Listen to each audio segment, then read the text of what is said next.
Good morning ओमाना study में आपका स्वागत है। मैं हूं सुनील। आज की तारीख है 24 जून 2020 और आज करंट अफेयर में चलते हैं। करंट अफेयर में चलने से पहले आप लोगों से रिक्वेस्ट है, वीडियो को लाइक शेयर जरूर कर देंगे। तो जिन्होंने चैनल सब्सक्राइब नहीं किया प्लीज़ सब्सक्राइब कर लेंगे, ठीक है।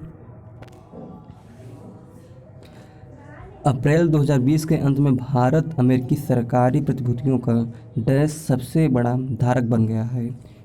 तो भारत सरकारी प्रतिभूतियों कौन सा धारक बना हुआ है? 12वां धारक बन चुका है, ठीक है।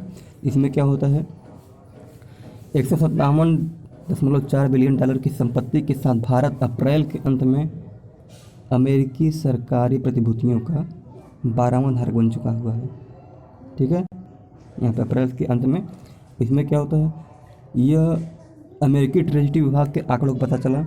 इसे मार्च में एक्सपोजर को घटा करके 156.5 बिलियन डॉलर करने के बाद भारत अगले महीने 0.9 बिलियन डॉलर का होल्डिंग से बढ़ करके 157.4 बिलियन डॉलर कर दिया गया है, ठीक है। आगे चलते हैं। इसमें क्या होता है, इसमें गवर्नमेंट की सिक्योरिटी में जो होती है कुछ नहीं, बस एक ये इंस्ट्रूमेंटल इशू है जो कि सेंट्रल गवर्नमेंट से होता है, ठीक है। इसमें जो भी बिल रहते हैं, ट्रेजरी बिल, ये सब देखे जाते हैं और इसमें लोन टर्म भी होता है, ये सब सारी चीज़ें होते हैं। इसको जी शेष कैरी के नाम से भी जाना जाता है, ठीक है। और ये रिस्क फ्री होता है, ओके। और इसमें जितने भी बॉन्ड होते हैं, बॉन्ड को भी देखा जाता है और उसकी सिक्योरिटी ओरिजिनल मैच्योरिटी भी दिया जाता है, ठीक है। ये 91 डेज के अंदर होता है। आगे चलते हैं। विधवाओं के लिए अंतर्राष्ट्रीय दिवस हर वर्ष डैश पर मनाया जाता है। International widows day observe every year on 23 जून, ठीक है, 23 जून। आगे चलते हैं।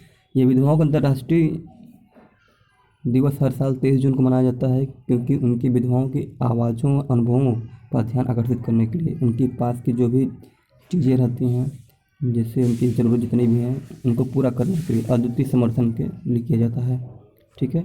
आगे चलते हैं। शरणार्थियों के लिए संयुक्त राष्ट्र उच्चायुक्त UNHCR का मुख्यालय डैश में है। तो UNHCR का फुल फॉर्म क्या होगा? United nation high commissioner for refugee. तो इसका हेडक्वार्टर कहाँ है? जिनेवा में। ऑप्शन नंबर ए सही हो जाएगा, ठीक है। तो इसमें क्या होता है, संयुक्त राष्ट्र ने उच्चायुक्त शरणार्थियों के लिए म्यांमार से रोहिंग्याओं के लिए स्वैच्छिक सुरक्षित गरिमापूर्ण ढंग से वहाँ पे लोगों को एक विस्थापित संकल्प स्थिति बनाए रखने का आह्वान किया है। इसमें मानवाधिकार के उल्लंघन दुर्व्यवहार के मूल कारणों पर ध्यान देने की आवश्यकता पर बल दिया है, ठीक है। और इसके प्रमुख कौन है? फिलिपो ग्रांडी। और इसका मुख्यालय कहाँ है? जिनेवा स्विट्जरलैंड में। स्थापित कब किया गया था? 14 दिसंबर 1950 को, ठीक है। आगे चलते हैं। निम्नलिखित में से किस संस्थान ने NAVIC GPS उपग्रहों के लिए भारतीय सिविल चीफ VA ध्रुव विकसित किया है? तो यह GPS के लिए कौन सा ये चिप विकसित किया है? IIT बॉम्बे, ठीक है। ऑप्शन नंबर सी सही हो जाएगा, IIT बॉम्बे। आगे चलते हैं, इसको देख लेते हैं थोड़ा। यह चिप जो है यूज कौन कर रहा है? उपयोग स्मार्टफोन नेविगेशन के डिवाइस में किया जा रहा है, ठीक है। यह एक US ग्लोबल पोजिशनिंग सिस्टम आधारित उपग्रहों पे है जो कि सभी मौसमों की स्थितियों को उनके अनुसार इसका सेटिंग निर्धारण कर सकेगा, ठीक है। आगे चलते हैं। तो नेविगेशन इसमें क्या क्या बोलता है? यह इसका यूज इसरो में भी किया जा रहा है, ठीक है। और ये सब यूज करेंगे फिशरमैन जो कि मछुआरे हैं, उनके लिए भी यूज कर सकते हैं। और मेरे जो एयर इंडिया वाले जो भी आर्मी हैं, वायुसेना भी, वो वाला भी यूज करेंगे, ठीक है। आगे चलते हैं। इसमें 24 सैटेलाइट हैं और 7 नेविकल सैटेलाइट हैं, ठीक है। 24 GPS सैटेलाइट हैं, ठीक है। आगे चलते हैं। निम्नलिखित में से किसने भारत के सबसे बड़े और पहले virtual health care and hygienic expo 2020 में से एक का उद्घाटन किया है? तो सबसे पहले वर्चुअल हेल्थ केयर का कौन उद्घाटन किया है? मनसुख मांडविया। ठीक है, इसका ऑप्शन नंबर बी सही हो जाएगा, मनसुख मांडविया। मनसुख मांडविया जी क्या है?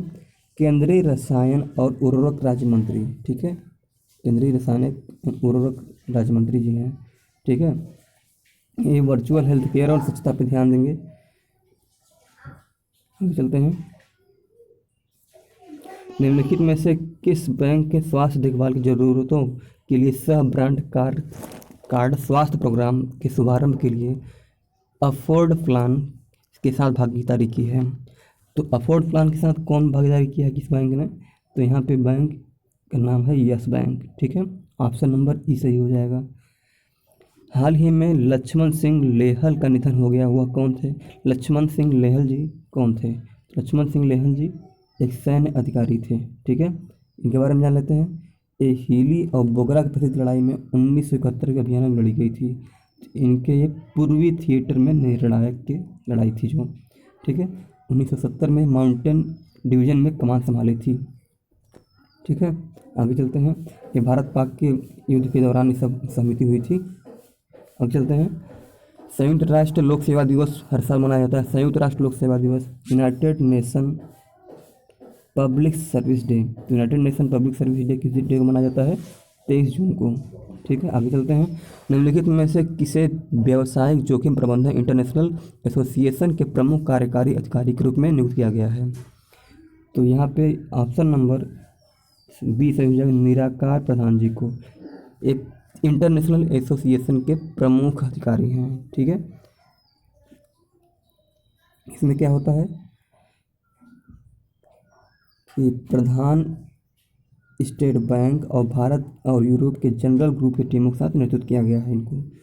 तो ये भारत कार्यालय और व्यवसायिक जोखिमों प्रबंधकों के लिए एक मुख्य अधिकारी के रूप में कार्य करेंगे। ठीक है, आगे चलते हैं। निम्नलिखित में से किसने कान फिल्म मार्केट 2020 में इंडिया पेवेलियन का उद्घाटन किया है? कान फिल्म मार्केट का। ठीक है, तो यहाँ पर हमारे प्रकाश जावड़ेकर जी जो केंद्रीय मंत्री हैं, इन्होंने इसका उद्घाटन किया है। ठीक है, केंद्रीय सूचना प्रसारण मंत्री प्रकाश जावड़ेकर जी कान फिल्म मार्केट का उद्घाटन किया है। ठीक है, तो इस वर्ष भारत पर फेस्टिवल के दौरान स्क्रीनिंग के लिए 2 फिल्में भेजी गई हैं, जैसे माया घाट अपराध संख्या मराठी फिल्म है और एक हेलारो गुजराती फिल्म है। ठीक है, इन दोनों को कान फिल्म फेस्टिवल के लिए भेजी गई है। ठीक है, आगे चलते हैं। संयुक्त राज्य सरकार ने डैश तक ग्रीन कार्ड और गैर अप्रवासी कार्य वीज़ा के निलंबित करने का निर्णय लिया है। ठीक है, तो 31 सितंबर तक कर दिया गया, 2 महीने तक के लिए बढ़ाया गया है। ठीक है, यहाँ पे ऑप्शन नंबर सी सही हो जाएगा, 31 दिसंबर। ठीक है, आगे चलते हैं। मार्च में कोविड-19 को महामारी घोषित करने के बाद वैश्विक आर्थिक संकट के बाद संयुक्त राज्य अमेरिका सरकार ने अमेरिकी नागरिकों के लिए नौकरी की सुरक्षा के प्रयास में उन्होंने 31 दिसंबर 2020 तक ग्रीन कार्ड और गैर प्रवासी काम वीज़ा निलंबित कर दिया है। ठीक है, आगे चलते हैं। निम्नलिखित में से कौन सा राज्य इंदिरा रसोई योजना को लॉन्च करेगा? इंदिरा रसोई योजना कौन लॉन्च कर रहा है? यहाँ पे ऑप्शन नंबर ए सही हो जाएगा, झारखंड। ठीक है, झारखंड इंदिरा रसोई परियोजना शुरू किया है। ठीक है, यह है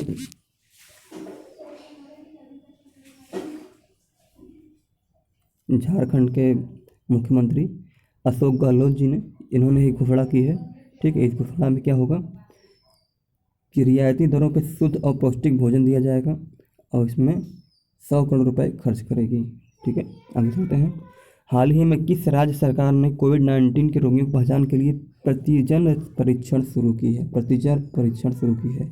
तो यह उत्तर प्रदेश राज्य है। ठीक है, इसमें क्या होगा, नाक से उनके सैंपल लिए जाएंगे। ठीक है, यहाँ पे उत्तर प्रदेश में बाल श्रमिक विद्या योजना भी शुरू किया गया है। वर्चुअल अदालतों की पहली सुनवाई करने वाला राज्य बन गया है। प्रवासी राहत ऐप और आयुष कवच ऐप भी लॉन्च किया है। ठीक है, ये यूपी की बात है।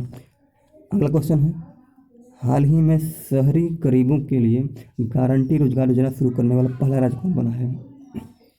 शहरी गरीबों के लिए रोजगार गारंटी योजना ये कर रहा है झारखंड। ठीक है, इसमें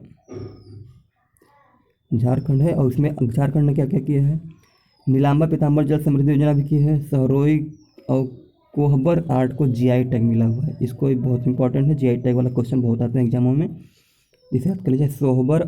सोहराई और कोहबर, ठीक है। बिरसा हरित ग्राम योजना भी इसने शुरू किया था। आगे चलते हैं। हाल ही में किस देश ने हाई स्पीड मैगलेव का सफलतापूर्ण परीक्षण किया है? तो हाई स्पीड मैगलेव क्या है? यह एक ट्रेन है, ठीक है। इसका सफलता परीक्षण चीन ने किया है। इसकी स्पीड 600 किलोमीटर प्रति घंटे होगी, ठीक है। इतनी तेज स्पीड होगी। और हेलीकॉप्टर की देखते हैं यूज कितनी हो जाती है, 800 किलोमीटर प्रति घंटे चलती है, और इसकी 600 किलोमीटर प्रति घंटे रहेगी। अच्छा, चीन में सिंग युंग 201 और 202 नामक 2 उपग्रह लॉन्च किए हैं, और 19 तारीख को एशियन गेम्स में 2022 में यह भागीदारी लेगा। और विंटर ओलंपिक गेम 2022 में होगा यहाँ पे। 2022 में एशियन पारा गेम्स भी होगा, ठीक है, जिसे फीफी कहते हैं। आगे चलते हैं। हाल ही में किस राज्य सरकार ने निष्ठा विद्युत मित्र योजना शुरू की है? निष्ठा विद्युत मित्र योजना किसने शुरू की है? ठीक है, निष्ठा विद्युत योजना किसने शुरू की है? तो ये हो गया मध्य प्रदेश सरकार ने। यहाँ पे क्या हुआ, जीवन अमृत योजना भी यहाँ पे शुरू की गई थी, जीवन शक्ति योजना भी शुरू की, जिसमें क्या महिलाएं मास्क बनाएंगे, 11 रुपये में बेचेंगे उसको। टॉप पेरेंट योजना भी शुरू की थी, संकल्प योजना भी शुरू की गई थी। यहाँ पे संकल्प योजना में क्या होगा, बुजुर्गों की सहायता दिया जाएगा, ठीक है। आगे चलते हैं। हाल ही में विजय खंडूजा जी को किस देश में भारत का राजदूत किया गया है? तो इसका ऑप्शन आप लोग बताइएगा कौन सा सही है। ये आप लोगों के लिए क्वेश्चन है, कमेंट बॉक्स जरूर बताइए। विजय खंडूजा जी को किस देश का राजदूत बनाया गया है? इसका आंसर पिछले वीडियोज में दिए गए हैं, आप लोग इसे जरूर देखिएगा, ठीक है। और वीडियो जिसको पसंद आया है लाइक शेयर जरूर कर लेंगे, और चैनल को सब्सक्राइब करके बेल आइकन को प्रेस कर लेंगे, ठीक है। Thank you to all of you.